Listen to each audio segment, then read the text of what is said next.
Hey guys, welcome to Fast Napa Fungi in my kitchen. I am going to be making a squash and black trumpet stromboli. This is kind of a rolled pizza.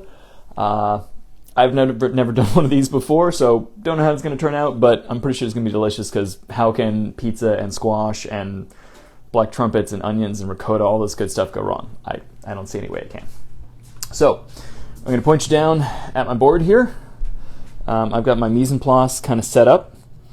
And I'm going to work on rolling out my pizza dough, but I'll show you guys what I got going on in just a second. I'm just trying to get my phone adjusted. I've got this arm thing here, and it works. It's just also a little awkward and weird, so. Alright, whatever. You guys can see well enough. So, I've got pizza dough. I'm going to roll this out, or stretch it out with my hands. I'm going to shellac on some of this black trumpet and caramelized onion mixture in ricotta that I made. And then I'm going to top it with some prosciutto.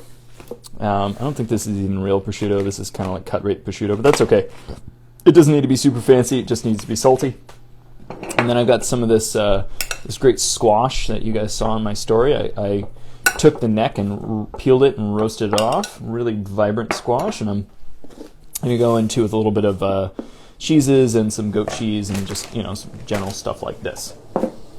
So, let me get this opened up and I'll show you guys how I stretch out this pizza dough. So,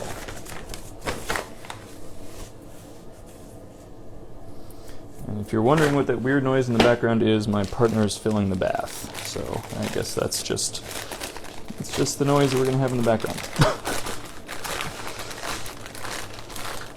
Okay, so let me scooch this up a bit so you can see a little bit more of me actually working with the pizza dough, because it's a good thing. I want you guys to see what I'm doing if I can. So I know lots of people make their own pizza dough. I totally could and have. I really like double zero flour from Italy. Well, not even from Italy. It's just a very fine grind for making pizza dough. But you know what? Sometimes I'm lazy, and sometimes I just want to buy it. I was at the store. TJ's has pizza dough for like $1.30 a pound. So I figured I would just get this and hasten dinner. I'm already making stromboli from scratch, so I don't need to make pizza dough from scratch, Take the shortcuts where you can get them. So, okay. My hands are sticky. I'm going to get this thing floured up a bit, make it less sticky. My hands look sticky. Okay, great. So, trick with pizza dough is often just to kind of get it worked out as much as you can flat on a surface and try to get it as even as you can, because once you start stretching it, not much you can do in terms of making it even anymore. At this stage, though, I can still sort of affect, areas that are a little thinner, thicker, that kind of thing. And I'm not, by no means am I going to make this perfectly round or really any shape. If anything, I want it kind of stretched out and long, because I'm going to try to make a stromboli out of this, which is basically a rolled pizza sandwich. I don't think it's Italian at all. I think it was invented in Philly, so I don't know if there's an authentic way to do this or not, but I was kind of craving, as it just started getting really cold here in Napa, waking up to ice all over everything, and it's going to be raining all week.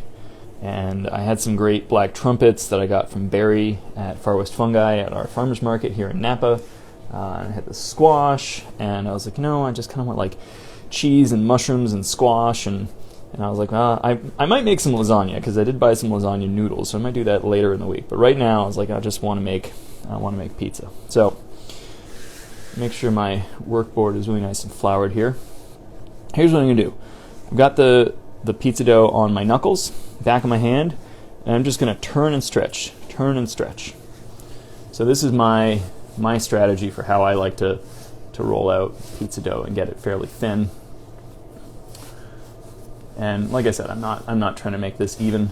I'm under no impression that I'm going to make this nice and round, and I don't even want it to be. I want it to be a long, weird shape. That'll make it easier to make the stromboli. And what I do, so I've got this stretched out, and just let it sit for just a second. Being patient with your pizza dough will allow the gluten a chance to relax and stretch out all the way. So, yes, I check my DMs, although for mental health reasons I am trying to spend less time directly responding to people because I get a lot of requests now. And so I started a Discord server where I can interact with people a little bit more directly. If you want to ask me a lot of stuff about cooking specifically, I do have a Patreon where you can join my Patreon and ask me recipe questions or cooking questions anytime you want. And I'll even do, custom recipes for my Patreon subscribers. Because I don't cook with recipes. So, if I take the time to actually write a recipe down, it's a fairly significant investment of time and effort, and that's why I made it a Patreon, because I'm trying to get you guys to help motivate me to write down more of my cooking. Someday maybe I'll have a cookbook. I'm not in a giant rush, but I've thought about it, and it's been suggested to me. Again, I don't use recipes, so the idea of actually trying to make a book, writing down what I do seems, I don't know, cooking is fluid. Cooking is it's like liquid. How do you, I know you can just contain liquid in a jar, but life is in this state of entropy. Everything is falling apart constantly. So recipes to me seem stale, even good ones. And I know that people love a good tested recipe, but I love the fluidity of cooking in real time and discovering, what's in the fridge and trying to come up with something interesting. So I'm gonna pull this up on my arm. I'm just gonna stretch this out a little bit more. I'm trying to be very careful here not to break the dough. That would be embarrassing to do on live. But I got this pretty well stretched out here. Oh, yeah. Okay, so I'm gonna bring this back on my board. Get everybody on board here. On the board. Got it? Okay, I'm done with my dad puns. Great. So, let's see. I'm trying to pick an edge to start with. So maybe, pick this as sort of the. Actually, this is a slightly thicker edge, and it's straighter, and so I kind of want that to be my outer edge because that'll give me a little more flexibility when I go to roll this thing up. So here's what we're going to do. I'm going to take our Black Trumpet caramelized onion mixture, some salt and pepper, a little olive oil in here too. And I'm going to just try to shellac this on. I'm not going to use all this because I want to save some of this for lasagna or something else during the week. I'm not totally sure what I'm going to use it for. But, I made the work to cook these trumpets and the onions down. So I want to use a good amount of this, because this will be kind of the ooey gooey goodness inside of my Stromboli here. And I'm going to try to sort of spread it out as evenly as I can. I didn't chop my Black Trumpets in any particular way, which I probably should have. They're kind of in like the long strings that they come in, but I like the texture of mushrooms, and sometimes I don't want to over process them because you can lose the texture, and then you still get the flavor, but some mushrooms are strongly textural without that much flavor, and so if you just chop them up, then what are you really eating? So, okay. Just a couple more trumpets on here. Oh yeah, shellac that on there. There we go. Oh, I got some space down here that needs some filling. Yeah. Okay. All right. Again, I don't totally know how this Stromboli is going to come together. I've never done this before. It's kind of embarrassing to do things I've never done on lives because I really have no idea how they're going to turn out. But this is life. This is what I chose to do. So, okay. So if you want to make this vegetarian, you could very easily omit the ham. But I like ham, and I'm not a vegetarian, so I'm going to put some on. I want to bring a little bit of the salty porkiness and savoriness, umami, of this cured ham to the party. So that's why I'm adding it. The other thing I was sort of craving, I was thinking about making like a squash Wellington or something like that, and I was like, well, I would do like squash and Black Trumpet as a Wellington, but I'd probably still want some prosciutto. And so maybe subconsciously thinking about squash and Black Trumpet Wellington is how I came up with this Stromboli. It's funny, my brain kind of just takes ingredients and rolls them around for a while, and what comes out is not always what I was originally planning. In fact, often I'll set out to make one thing, and by the time I'm done cooking, I'm like, wow, I made a completely different dish. Because somewhere in it, my brain was like, we need a pivot. We have to do something else. This isn't working. Or, I mean, there's a lot of times this is just the way my brain works. But I see like a straight line, and I'm like, cool, I could follow that. And I follow the line maybe 3/4 of the way, and then I do a sharp pivot to the left or the right. I don't know. It just happens, and I'm like, wow, I didn't know that was going to happen. Keeps life kind of unpredictable, and it's not always. It's always interesting. It's not always a good thing, but sometimes it's just the way that things happen. So, especially in the kitchen, I tend to make more spontaneous, brash decisions here in the kitchen than I do just about anywhere else in life. So, okay, oops. Okay, there we go. Put all this stuff aside. So, working on a mushroom, Black Trumpet, and squash Stromboli here. So I'm going to come in now with my squash and try to sprinkle this around. Get sort of a semi-even layer and covering. So I roasted this squash probably 400 for, I guess, an hour yesterday. This is the big neck of that huge squash. I'm forgetting how to pronounce the name. It's a TRO something or other, Italian-sounding squash name. Very thankful to my friend who gave me the seeds to this, because I now have my own seeds to it from growing it this year, and I will grow it again next year.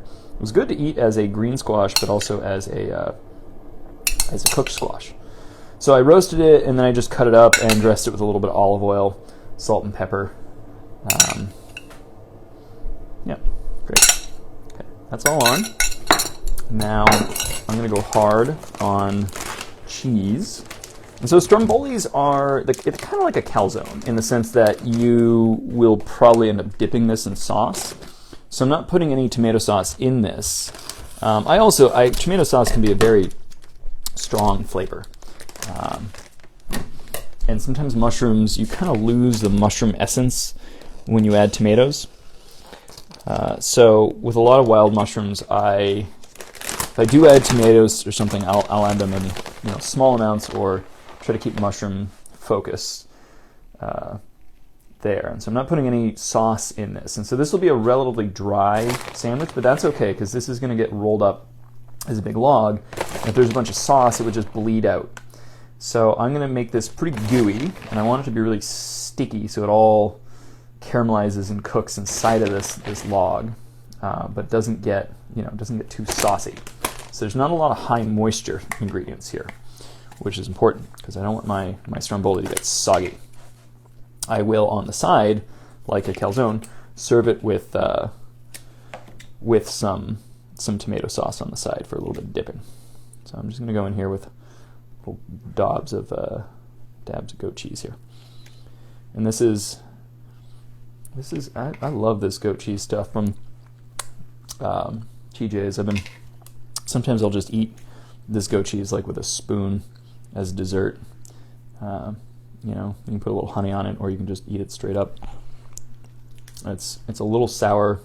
It has this wonderful, sweet, mild goatiness that I really, really love.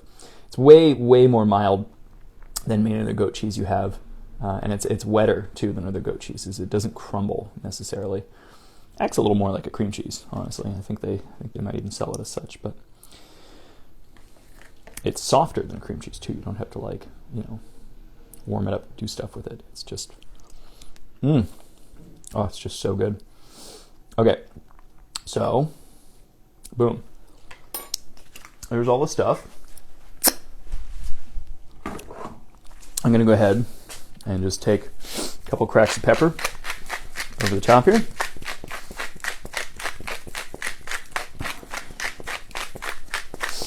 Oh man, you know, I bet sage would go really well in this.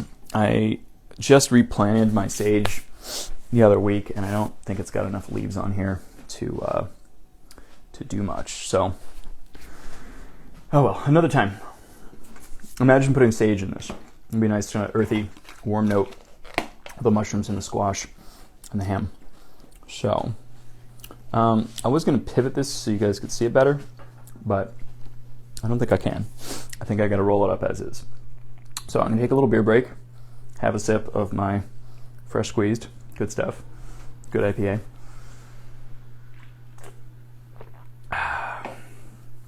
And we're going to try to fold this thing. Again, I have no idea how to do this. I probably should have looked up like a YouTube video on how to make Stromboli. But, you know, per usual, I just charged in head first. So I think the important part is I kind of want to get some like cyclical rolling stuff going on. And I probably want to get the edges somewhat tucked in, kind of like rolling up a sleeping bag or something like that. So I'm going to just try to, you know, flip this over. There we go. Creating some structure here. Kind of like rolling a big soggy burrito.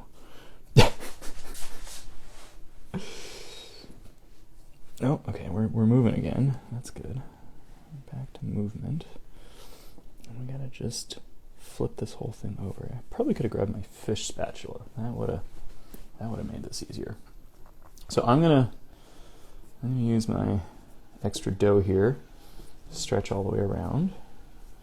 And I know from some experience with cooking stuff like this, I need to poke some holes in this thing.